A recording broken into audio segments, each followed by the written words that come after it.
Hi, it's Tim Hagen from Progress Coaching, and welcome to another episode for the Coaching Conversations podcast. Now, we are on Stitcher, we are on iTunes, and multiple different channels. Please check us out. Now, one of the things that you'll get out of our podcast episodes is a lot of content, a lot of strategy. It's not fluff, it's not concept, yet we really want you to engage with the content and let us know your feedback. If you have any questions, feel free to reach out to us. If there's topics you'd love to have us address, we would love to share them with you. Let us know your impact and let us know your feedback.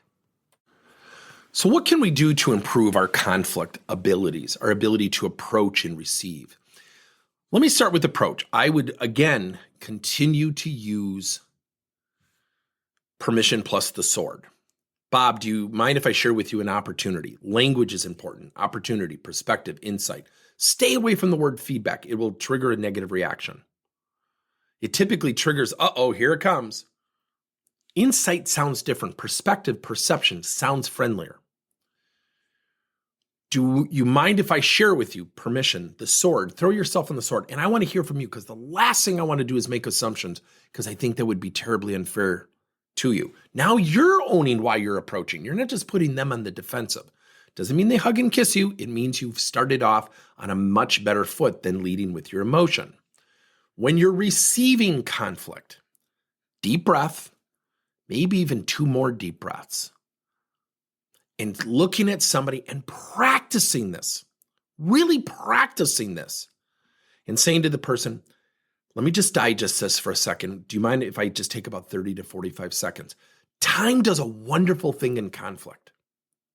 Wonderful. Think about the time you have a fight with a friend at work and you say things you both regret. That's emotional. Doesn't mean we should be robotic, yet it's emotional.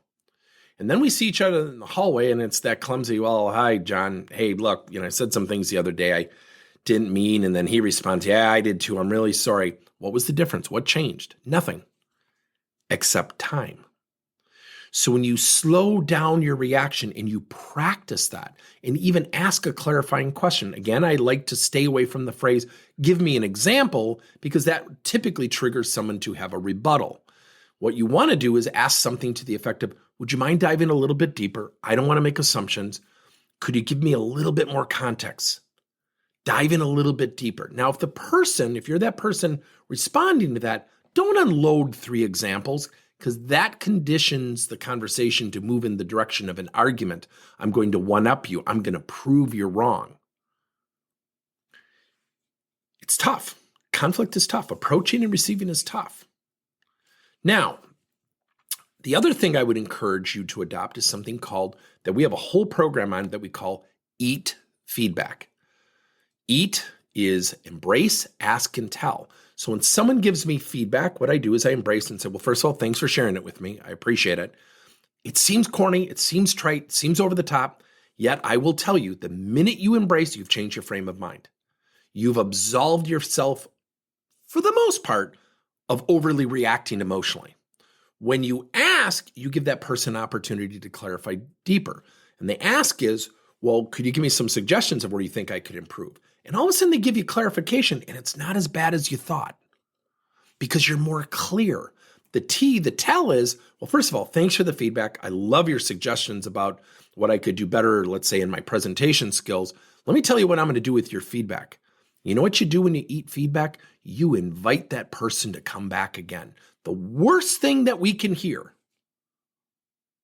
as leaders, as individual contributors, as employees, as executives, is silence.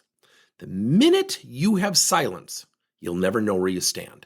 I had a boss at IBM over 40 years ago. Martha always gave me feedback daily, multiple times a day, and I hated it.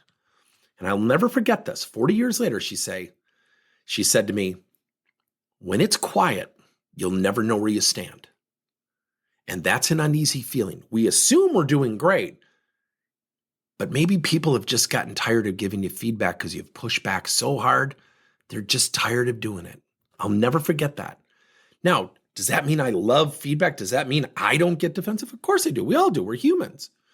Yet if we practice receiving feedback, if we practice asking for feedback, if we take deep breaths and we reflect before we react, guess what happens?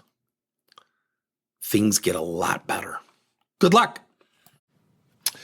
Thank you for listening to another episode of Coaching Conversations by Tim Hagen and Progress Coaching. Now, our company is always coming out with new and innovative solutions to help leaders coach their employees.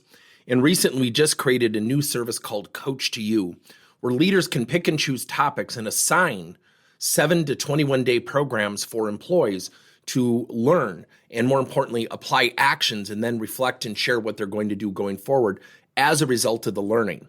It's called Coach to You. We're literally bringing coaching to your employees. If you're intrigued, we'll have a link in each one of our episodes where you can get more information.